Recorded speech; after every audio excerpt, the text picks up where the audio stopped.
First of all, in the magazine that broke the story, In Touch Weekly, it says you had a 5-month relationship with Kim. Now, I got to ask you, was this a relationship exclusively over text and over the phone, or was it a physical relationship, Bret? Well, I've said before that it was a physical relationship, but when I mean physical, I say that meaning there was a physical aspect in the relationship, meaning that I don't want to get really into the details, but she did tell me that she was, touching herself in a physical way over the phone towards me. So when I say physical, that's what I mean physical. But was it a physical relationship, meaning I saw her in person? No. Got it. Okay, so to clear that up, she says she has never met you. I assume she means by that face-to-face. Have the two of you ever met face-to-face? No, we have not. She was very busy. It was during my football season. She was opening her stores in Miami and New York. I know her book signing was being launched at the time. So we weren't able to connect at the time. How did you come to communicate with her in the first place, Bret? My younger brother Colin was talking to Lauren London, one of her best friends, and my brother called me one day. I was in the studio recording a song, and he said, Lauren wants to know if Kim could have your number. And I said, Kim who? And he said, Kim Kardashian. I thought he was playing, and he was dead serious. So I said, sure, why not? And about 10 minutes later, I received a phone call in the studio, and that's how it all happened.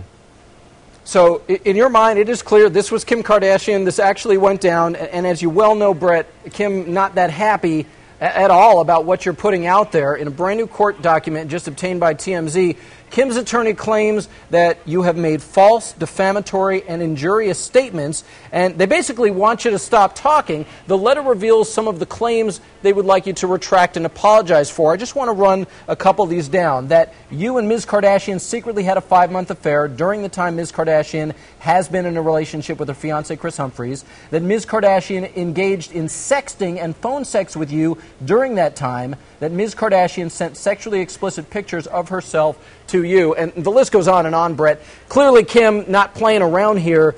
Do you plan to apologize or retract any of these claims that I just mentioned? I do not plan to apologize and retract anything. What I've said is the complete honest truth, and I mean you can't fault somebody for telling the truth. That's just plain and simple. Well, here's the thing that I am having a hard time wrapping my head around, Bret, is I can't understand what reason you would possibly have to lie about something like this, because obviously you know what's at stake. I mean, here you and I are talking about it. I also can't understand why Kim would threaten to sue you and release a statement saying that she's never even heard of you if this wasn't all a lie. You've come forward to clear your name, but I got to tell you, and I think you're coming to understand this, unless you can offer up some kind of proof, it is only really making you look like you're lying. People are starting to question your credibility, and I know you're talking so you can help clear up your name. So, Bret, what can you tell us today that would help people believe you are telling the truth? Because obviously simply saying it isn't enough for most people. Right, AJ.